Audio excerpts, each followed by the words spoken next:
যত আগে থেকেই কাজ স্টার্ট করি না কেন আর যত কিছু গুছিয়ে রাখি না কেন, ইফতারের আগ দিয়ে মনে হয় একদমই সময় নেই, তড়িঘড়ি করে সব কিছু করতে হয়। আমার মতো মনে হয় আপনাদের সবারই একই রকম অবস্থা হয়ে যায়, তাই না?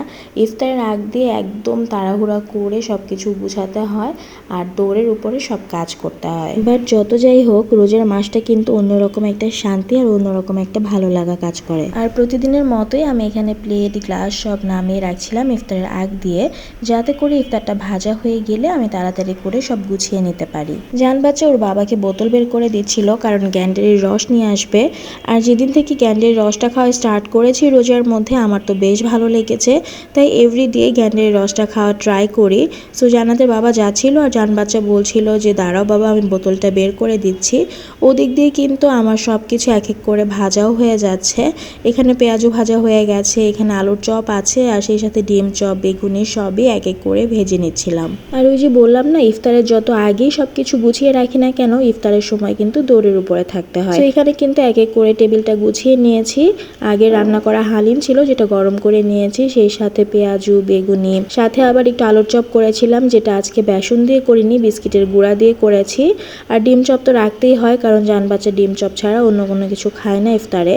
আর এই যে আমার জন্য এখানে চিয়া পুডিং করে রেখেছিলাম, কারণ হচ্ছে যেহেতু আমার গ্যাস্ট্রিকের অনেক বেশি প্রবলেম হয়, তাই ইফতারের সময় এসব ভাজা পোড়া খেলে আমার অনেক বেশি বুকে ব্যথা শুরু হয়ে যায়।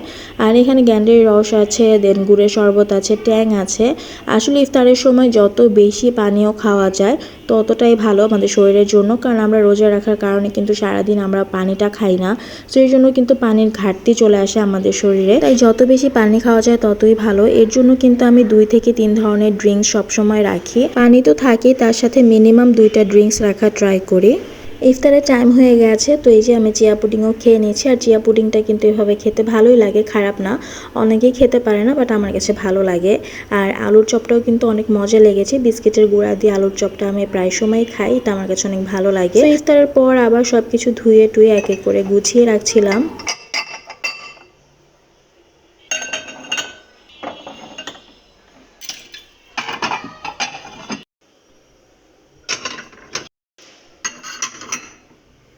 ইফতার করার পর না শরীরটা একদমই ছেড়ে দেয়, কোনো কাজই করতে ইচ্ছা করে না। ইফতারের সময় তো মনে হয় চোখটা একদম অফ হয়ে যাচ্ছে, ঘুমিয়ে যাব, এমন একটা ক্লান্তি ভাব চলে আসে শরীরের মধ্যে। কিন্তু কি করার, যত ক্লান্তি ভাবই আসুক, নিজের কাজ তো নিজেরই করতে হবে। তো সব কিছু ক্লিন করে ধুয়ে টুয়ে আবার রান্নাও কমপ্লিট করে ফেলেছি। যদিও শরীরটা অনেক খারাপ লাগছিল, একটু রেস্ট নিয়ে পরে রান্না করেছি। লাউ শাক ভাজি করেছি, তার সাথে কিন্তু ধুন্দুলের তরকারি রান্না করেছি। আর রোজা রাখার পর এইসব টাইপের একটু সিম্পল খাবার খেলে কিন্তু শরীরটা ভালো লাগে। ডাল দিয়ে পুঁই শাকও রান্না করেছি, আর আম্মু ভর্তা পাঠিয়েছিল আগের দিন, তো ওই ভর্তাটাই রয়ে গেছে। তো ভাবলাম যে ভর্তাটা বের করে রাখি, তো সব কিছু গুছিয়ে নিয়েছিলাম।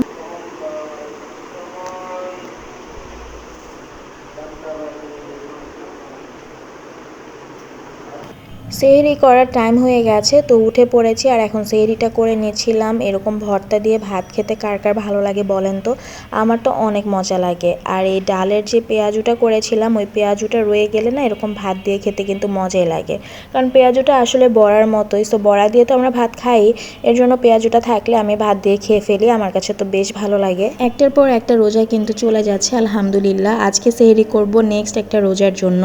সেহরি শেষ করে বারান্দায় একটু বসেছিলাম আজানের অপেক্ষায়। আজানটা দিলে নামাজ পড়ে আবার শুয়ে পড়ব।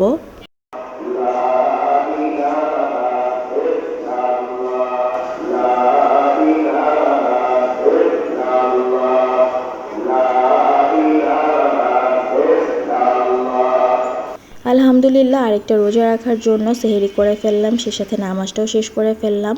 C you in next blog. আল্লাহ হাফেজ।